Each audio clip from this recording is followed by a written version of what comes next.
To be with you. And welcome to British Columbia great to again. be back. It's always great having you Thank here. you. Let's talk about the election that we just wrapped up. Mark Carney is our Prime Minister. Your party is the official opposition.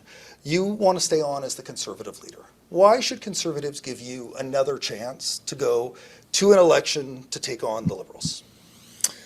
Well, it's a fair question. Obviously we wanted to win. I wanted to win more than anyone because I believe in what we're doing.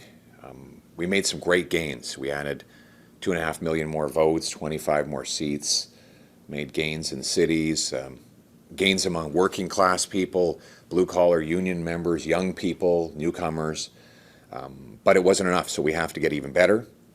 And we're going to grow our team, grow our approach, and we're going to keep fighting for the things that people believe in and that like for example, we won the debate on the carbon tax, the inflation, housing costs, natural resources, crime, drugs, and we've moved the country a long distance by making those principled arguments. And now we have to continue and have the bigger gains still in the next election so that we can form a government that can fully solve these problems. You won the debate but lost the race, as you know. What did you learn from that you hope to apply moving forward? Well, I think that we didn't realize that getting, say, 41% of the vote was not going to be enough. It's the biggest share of vote we've had as a party since 1988. But with everything consolidating around the Liberals and a lot of unexpected events coming from down south, we needed to get even more than that. So we have to grow an even bigger tent. We have to advocate for even more people. And I think we need more people to hear the message that we want to bring back the promise that the country had, that it made me, that it made you, that if you work hard, you get a good life in a safe community, in an affordable house under our flag. And that's the message that we have to bring further and to more people so that we can win the next time. As you full well know, our electoral system is built up largely on cult of personality, and people judge the parties as much as they judge the people. Mm-hmm. Did you feel judged by the electorate? And what can you do to change, to find a way to resonate, to grow the tent more, to resonate with more people? I mean, it's the job of voters to judge the leaders. So, of course, that's what they do, and that's what they should do. And I'm happy, though, that we had 8.3 million people make the judgment that they wanted to vote Conservative. That was the biggest vote count we've ever had. How do we get even more? Like I say, I think people know I'm a fighter. They need to know what I'm fighting for and why I'm fighting for them. That I'm fighting for the people who, the single mom who's got to put water in her kid's milk because she can't afford groceries, or the 35-year-old struggling for a home, or the countless people who tell me they're afraid to go outside because of the catch and release criminal justice system. I think we have to continue to broaden the argument to make it clear to those people that not only are we fighting for them, but that we can solve the problems that the government has created for them, and that we're doing it for the right reason. You mentioned some of those really key policy pieces. You're right. You force significant change, but those changes are done. We don't know what the next 4 years will present, but considering that we've seen movement on those, what are the next set of issues that you are going to attempt to focus on here to tell voters, look, there is more that we can do to fix the problems that you are feeling? Look, there are growing problems that the government hasn't addressed. The out-of-control immigration, which continues to grow our population faster than there are homes, jobs, and health care to provide. We need to have more people leaving than coming for several years, while our housing market, our job market, and our healthcare system catches up. I think the next one is jobs. Increasing job loss every month is getting worse and worse. The Liberal government is killing jobs with high taxes and bureaucratic delays. A lot of our young people are unable to find work. So we need to unleash job creation with a free enterprise agenda of low taxes, fast permits, more competition. I think public safety will continue to be there. Mr. Carney has done nothing on crime, nothing to reverse the Liberal policies that caused this problem. And we're the only party promising 3 strikes you're out. That is 3 convictions and no bail, parole, probation, or house arrest. We're the only party that has any solutions on drugs. Liberals still want to keep giving out drugs and effectively legalizing it by non-enforcement. We want to enforce the laws, stop giving out tax-funded drugs, and instead give out treatment. So those are the issues you're going to see us focus on to make life safe, affordable, and secure. Let's focus in on some of those issues. They Sure. matter a lot to British Columbians, as you well know. When we talk about jobs, we recently saw BC Ferries make a decision to send what we believe is more than $1 billion to China to build 4 new vessels. At the same time, the federal government's infrastructure bank has provided $1 billion loan, while the transportation minister said no money should go to ferries. Right. What do you make of this in terms of prioritizing building ships here in this country? I think it's a terrible decision, and we, as today, the Conservatives, federal Conservatives, have called for the federal infrastructure bank to cancel the $1 billion loan. We shouldn't be giving federal tax dollars to subsidize jobs overseas. The federal government should only be funding job creation in Canada. And so that's why we've said let's end this loan. It doesn't have any benefit for the Canadian people. And as a result, the Liberals have betrayed what they promised. They said they were going to create jobs here in Canada. Instead, they're favoring more outsourcing to a country that does not have our labor standards, has slave labor that we can't compete with, at a time when we need to build up our industrial base here in Canada. It does have some benefit. The loan itself will save BC Ferries $650 million. If they don't have the loan, it will cost more to taxpayers to build the vessels. Are you worried at all about ferry users in this province who will have to pay more if the ferries cost more to build? Well, first of all, we have to ask, why does it cost so much more to build in Canada? And part of the reason is that they're using worker exploitation over in China. That's not a good reason. The second reason is that this has become a very hard place to build anything. We have very slow permits. The Liberal government imposes very high taxes and red tape, and an uncompetitive economy. We need to unleash a free enterprise system in this province and country that will allow us to make stuff that's affordable again. It's not good enough to drive business away with high taxes and heavy red tape and then turn around and say, well, I guess we have to buy from the rest of the world what we could be making here at home.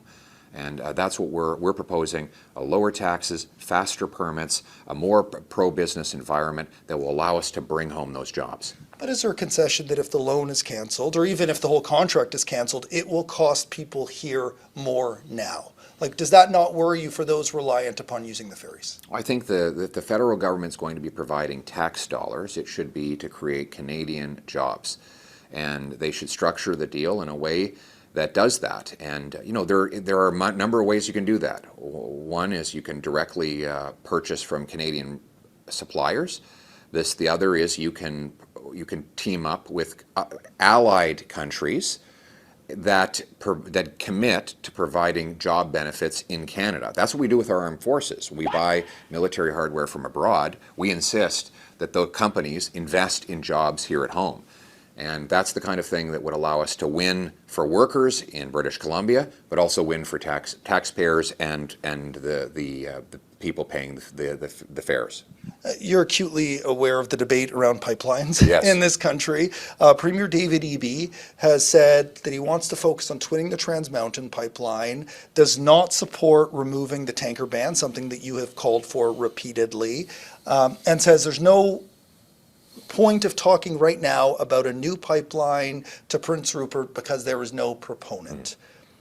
Do you believe the BC government should get out of the way here if Prime Minister Carney says that this is a project of the national interest? Well, it does. Whether or not Mr. Carney says that, it is in our national interest to have another pipeline to the West Coast because it's the shortest distance that leads to the biggest global market. There are well over 2 billion energy consumers in Asia that we need to reach, and the fastest way to reach them is to go from Hardisty, Alberta, to somewhere in northern British Columbia, whether it's Rupert or Kitimat or some other place.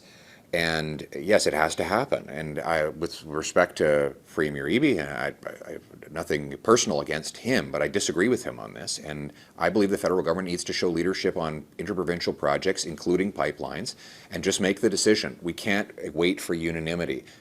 All we're going to do if we block the pipeline is give the Americans more of our oil at enormous discounts, effectively making a donation of tens of billions of dollars to them. Why, when they're hitting us with tariffs, would we want to be more dependent on being underpaid by the Americans. Let's get world prices and let's break our dependence on the Americans with more pipelines. Because you know the complications as well, in essence, of telling a province, we are going to come through your territory. There have been legitimate concerns in BC around the environmental impact. There continue to be concerns around the coastline. I spoke to Premier Smith about this recently. There is still concern around a spill on the coast. So how do you address those to the satisfaction? And I know we're just one country, but British Columbians also wonder, how do we benefit from this project that in essence crosses through our land, where the money is largely flowing through to Alberta? Okay, well, I'll address that. So you want me to address the environment part or the benefit to BC? Yeah, let's start at the environment, Okay. and we'll work to the benefit next. Look, we all agree that tankers are needed. If you allow them in the south part of the Pacific coast, why the north? Why not the north? We allow them to come and go in St. John, New Brunswick. So it doesn't make sense to say that there's only one place in Canada where we are not going to allow any tankers to go. If you had a ban on every coast, then you wouldn't be able to move energy anywhere around the world. It doesn't make sense. We have shown as a country that we can ship large volumes of hydrocarbons with almost no incident, 99.99999% incident free, and that there's no reason why that can't happen again. BC's northern part of BC is the best place, the shortest distance, and can do the most good. Now, what does British Columbia get out of this deal?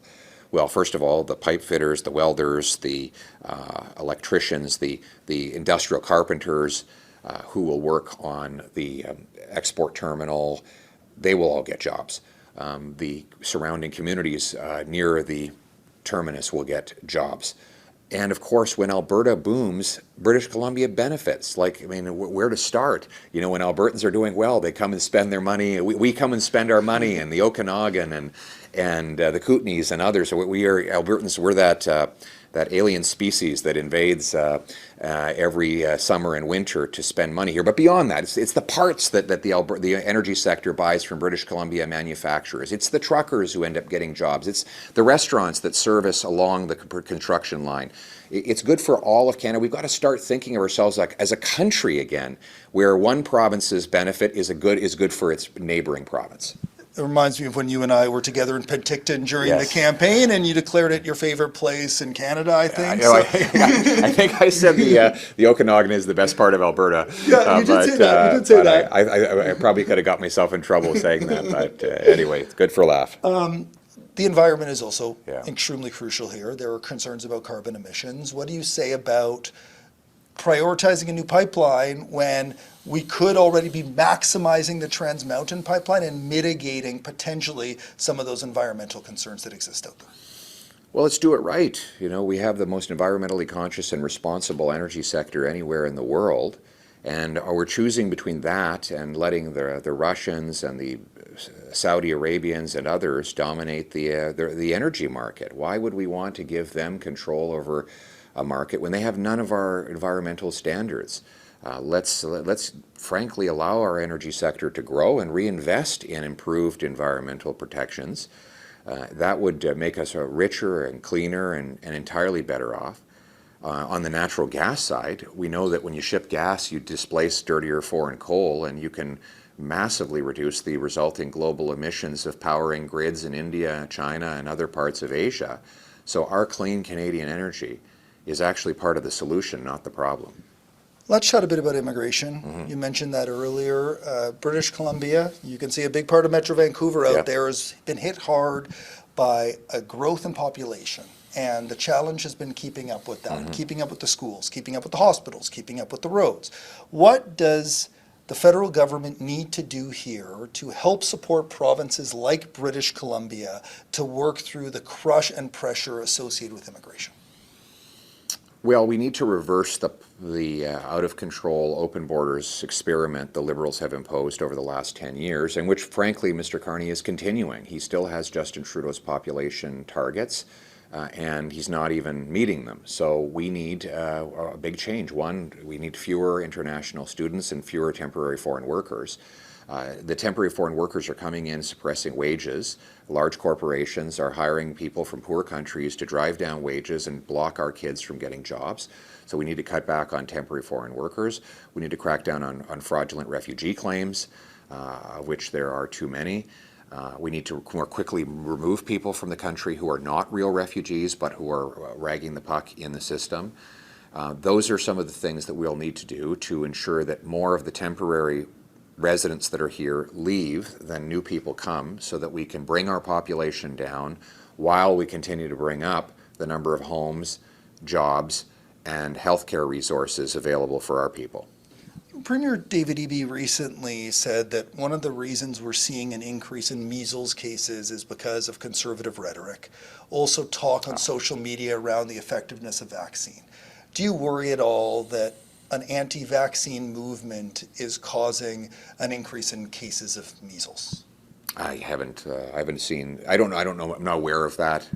I'm not aware of that particular allegation. I haven't heard him say that, but I'd be interested in seeing what evidence he has of that. Yeah.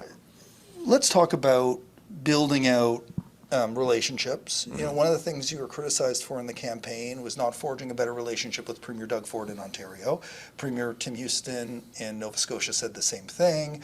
The sense here is that there were some mayors who would call themselves conservatives were concerned that you didn't come meet with them. Do you need to do more work to build relationships with other like-minded conservatives across the country as you aim towards the next 4-year election cycle? I think we have to build alliances with people who share our policy objectives and our goals for the country. So we're going to be continuing to do that and working hard to get things done as a team. I think what we've seen right now is the country needs to lock arms and unite in order to face the tariff threats from the U.S., to get trade going across our country, get big projects approved.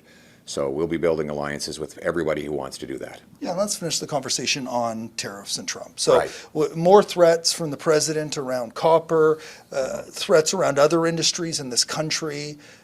What needs to be done here domestically to protect ourselves as we work towards removing interprovincial trade barriers, but also as part of the Prime Minister's negotiations with the United States?